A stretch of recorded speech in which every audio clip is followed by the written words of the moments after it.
দিন শেষে হঠাৎ করে কেন সত্যের ঢোল নিজেই বাজালেন? সত্যতা 2 বছর পর পাওয়া গেল। তবে প্রেক্ষাপটটাতে একটু ভিন্নতা আনার চেষ্টা করা হয়েছে। আসলে গভীর জলের মাছ বরাবরই বলি, এই এক ক্যারেক্টার। তখন ভাবতেছিলাম আসলে কি ঘটনা সত্য কিনা, কিন্তু ঘটনা আসলেই সত্য। এই যে একটা সাহসের পরিচয় তিনি দিয়েছেন, বাংলাদেশের ইতিহাসে একটা নজির সৃষ্টি করেছেন তিনি।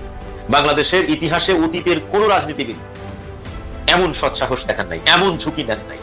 একেই বলে দেশপ্রেম। 1 বছরের সব শক্তি একাত্র করে প্রফেসর ইউনূস চূড়ান্ত চেষ্টা করছেন, সর্বশেষ চেষ্টা করছেন, ফাইনাল চেষ্টা করছেন, এবং মুহূর্তের মধ্যেই সফল হয়ে চমক দেখাতে চান ডক্টর ইউনূস। নজিরবিহীন ঘটনা ঘটিয়ে দিতে চান। কি সেটা?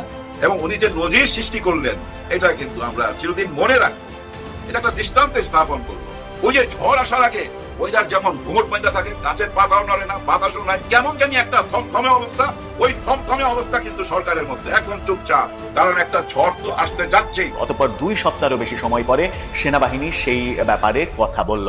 সেনাবাহিনী তাদের নিয়মিত প্রেস ব্রিফিং এ সাংবাদিকদের প্রশ্নে, এই সাংবাদিকদের অনেকগুলো প্রশ্নের উত্তর দেওয়ার চেষ্টা করেছে তাদের মতো করে। সেখানে তারা বলার চেষ্টা করেছে কেন সেনাবাহিনী বহুল আলোচিত এবং প্রতীক্ষিত একটি সুপারিশ আজ গৃহীত হলো। তো আজ সেইটির আপাতত ফয়সালা হলো বলে মনে করেছে। খুবই দুর্ভাগ্য জাতীয় পার্টির চেয়ারম্যান জি এম কাদেরের সেই আবার আদালতের নিষেধাজ্ঞা। এখন এমন একটা সময় নিষেধাজ্ঞা যে তার পাশে কেউ নেই, আদালত থাকলো না, সরকার থাকলো না। জুলাই বিপ্লবের আসলে মাস্টার মাইন্ডকে, জুলাই বিপ্লবের মূল সমন্বয় কারা ছিলেন, জুলাই বিপ্লবের কোন রাজনৈতিক দলটির সবচেয়ে বড় অবদান, কারা সবচেয়ে বেশি নির্যাতিত হয়েছে, কারা সবচেয়ে বেশি জীবন দিয়েছে, কাদের চেষ্টা ফ্যাসিস্ট স্বৈরাচার মুক্ত হয়েছে বাংলাদেশ, আবার নেপথ্যে কারা জুলাইকে বিক্রি করতে চেয়েছিল, কারা হাসিনার কাছে মাথা বিক্রি করেছিল, কারা শেষ পর্যন্ত। আসসালামু আলাইকুম দর্শক, নতুন একটি খবরে আপনাদের সবাইকে স্বাগতম।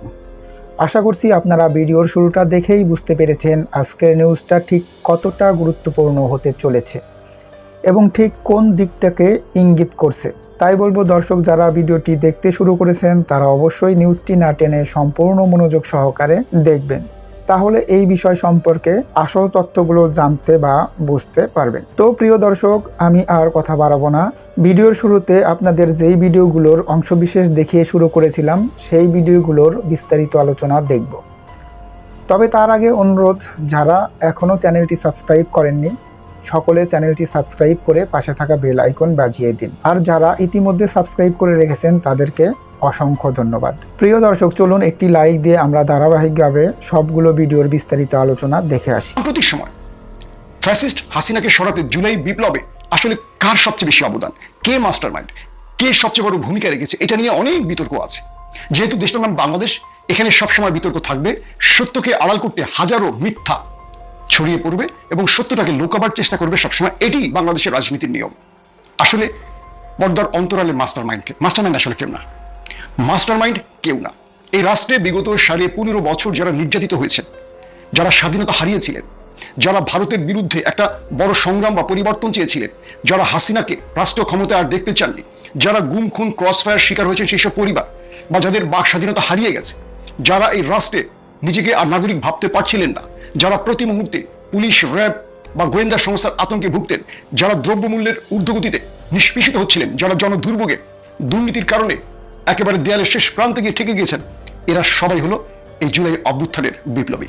প্রিয় দর্শক, জুলাই আন্দোলনে মাত্র হাতে গোনা কজন সমন্বয়ক দায়িত্ব পালন করেনি। বাংলাদেশের কোটি কোটি মানুষ এই আন্দোলনের নেপথ্যে ছিল। আমরা যদি উল্লেখ করি যে নাহিদ ইসলাম, আসিফ মাহমুদ, সার্জিস আলম, হাসনাত, নুসরাত, বাকের, এরকম যারা যারা ছিলেন তারা হয়তো আন্দোলনটার সামনে নেতৃত্ব দিয়েছে, কিন্তু প্রতিদিন এই আন্দোলনগুলো বাস্তবায়ন করেছে ছাত্রদল, ছাত্র শিবির, বিএনপি এবং জামায়াত। কেউ মানুক আর না মানুক, এটা যদি কেউ অস্বীকার করে, আমি মনে করবো ঠিক 71কে তারা আবার বিক্রি করতে চায়, এই 24-এর বিপ্লবকেও ঠিক একইভাবে তারা বিক্রি করতে চায়। নাহিদ ইসলামরা ডিবি হেফাজতে আন্দোলন বন্ধের ঘোষণা দিয়েছিলেন, আপনাদের মনে আছে, কিন্তু পরবর্তী পরিস্থিতিতে এই আন্দোলনটা দেশের মানুষ চালিয়ে গেছে। এই আন্দোলনটা বিএনপি, জামাত সহ বাংলাদেশের বাকি রাজনৈতিক দলগুলো চালিয়ে গেছে, শুধু সামনে হান্নান মাসুদ, রিফাতদের মতো ছেলেদেরকে ব্যবহার করেছে। এরা ঘোষণা দিয়ে আন্ডারগ্রাউন্ড থাকতো, শুধু সমন্বয় পরিচয়টুকু ব্যবহার করা হয়েছে, কিন্তু মূল আন্দোলনটা বাংলাদেশে হয়েছে জামায়াত এবং বিএনপির নেতৃত্বে, ছাত্রদল এবং শিবিরের নেতৃত্বে। আজকে আমাদের সমন্বয়করা, তারা, আমরা তাদেরকে কিংবদন্তি বলছি, তাদের এই বড় অবদানকে স্বীকার করছি, কিন্তু আমরা তাদেরকে অস্বীকার করিনি। বিএনপি জামাত মাঠে না থাকলে, কালকে আওয়ামী লীগ ঢুকে গেলে এনসিপির একটার পাশার চামড়া থাকবে না, জুতোই তো থাকবে না ওদের পায়ের নিচে। কটা এনসিপি আছে, কজন আছে এনসিপি? এনসিপি যদি এখনো চায়, বাংলাদেশের কোনো প্রান্তে একটা সমাবেশ করতে পারবে না যদি বিএনপি জামাত সহযোগিতা না করে। এত সহজ বিষয়টি বাংলাদেশের মানুষ জানে না। রাজপথে লক্ষ লক্ষ মানুষ নেমেছে, পুলিশ, র্যাব, বিজিবি, সেনাবাহিনীর গুলির সামনে বুক পেতে দিচ্ছে। এরা এনসিপি, এরা বৈষম্য বিরোধী আন্দোলনের সেই ফোরামের কেউ, এরা সব বিএনপি জামাত ছাত্রদল শিবিরের ছেলেরা। আর আজকে আপনারা অন্যদের অবদান অস্বীকার করছেন। আপনাদের ফর্মুলা, আপনাদের কথা শুনে আমরা ইতিহাস জানবো, বিষয়টা কি সেরকম?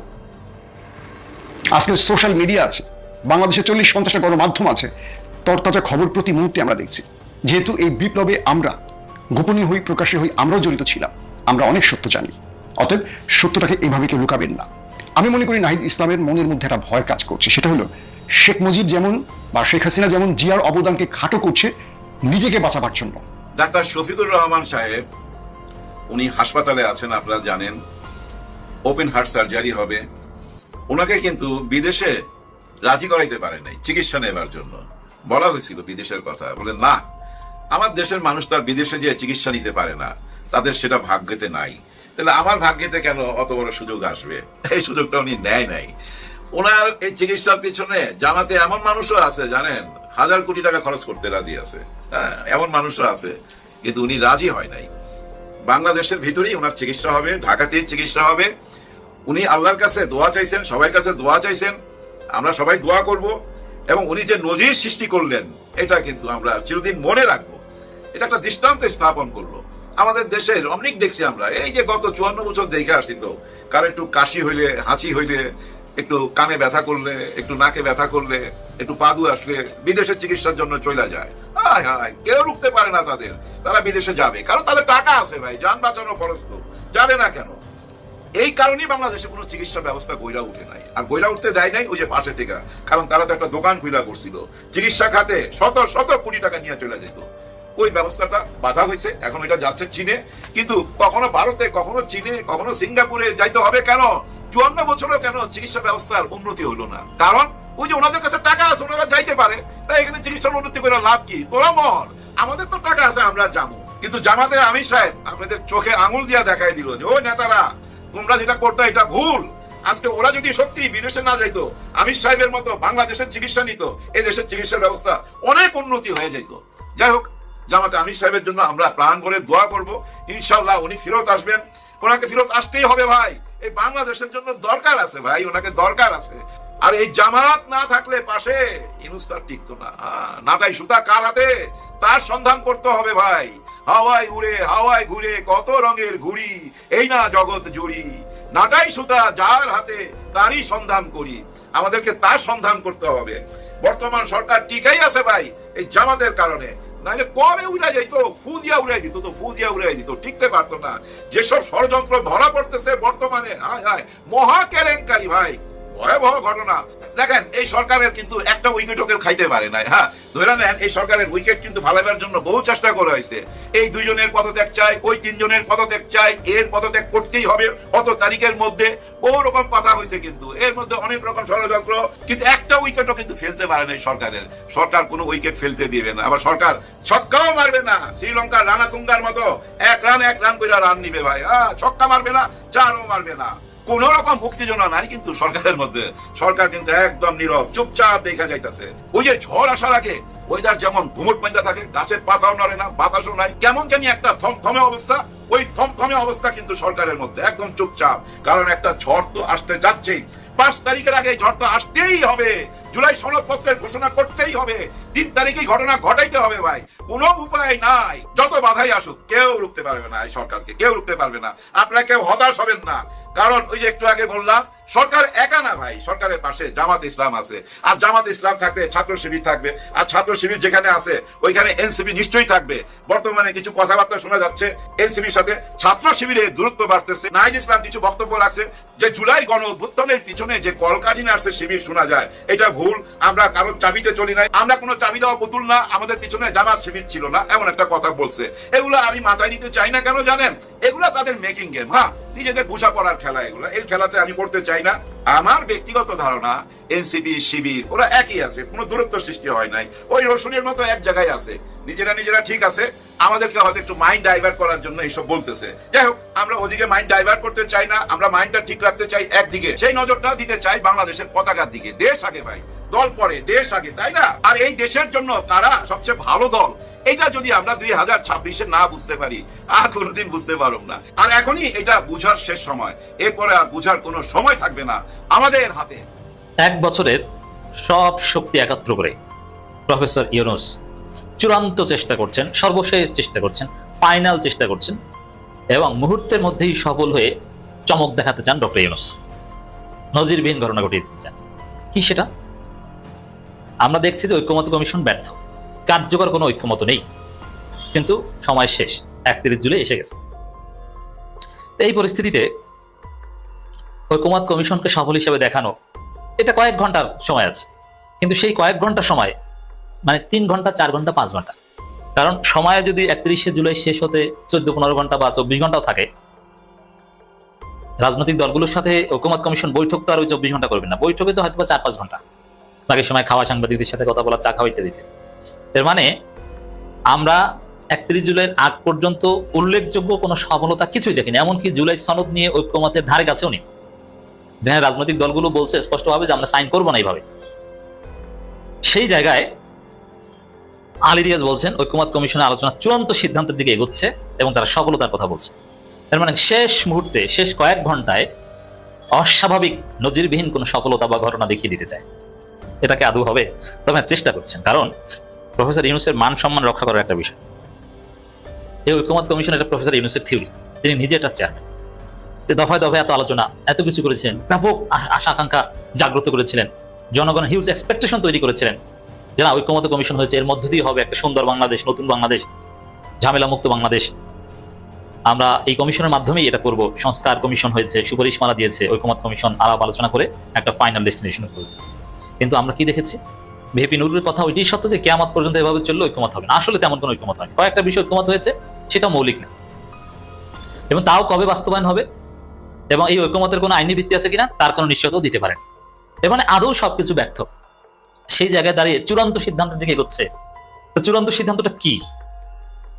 সরকার শেষের দিকে, হ্যাঁ, সরকার শেষে 1 ঘন্টায় নাটকীয়তা দেখাতে পারে, এটা সরকারের স্ক্রিপ্ট থাকতে পারে, যেমন আলাপ আলোচনা করেছে। এখানে একটা মেথোডোলজি যদি সেট করে যে অধিকাংশ রাজনৈতিক দল এই বিষয়ে যেটা বলেছে, যে অধিকাংশ, এখানে বড় দল ছোট দল না, মেজরিটি এটা বলেছে, অতএব এই বিষয় ঐক্যমত হয়েছে, এরকম একটা সিগনিফিকেন্ট বা এক ফান্ডামেন্টালস বিষয়গুলোতে যদি সরকার বা ঐক্যমত কমিশন তাদের একটা মেথোডোলজির মাধ্যমে দেখায়, এই যে ঐক্যমত হয়েছে, চূড়ান্ত ঘোষণা দিলাম, এই বিষয়গুলোর উপর ঐক্যমত হয়েছে, এগুলো জুলাই সনদে ঢুকিয়ে যায়, এখন আপনারা সিগনেচার করে আসেন।